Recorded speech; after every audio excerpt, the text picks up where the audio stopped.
Норматив номер 1. По пожарно-спасательной подготовке надевание боевой одежды пожарного. По команде боевую одежду надеть.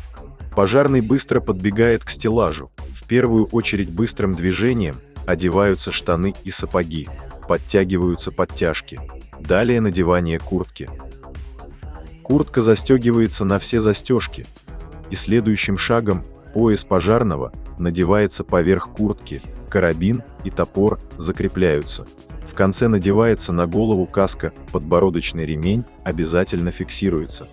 Боец полностью экипирован, к выполнению задач готов.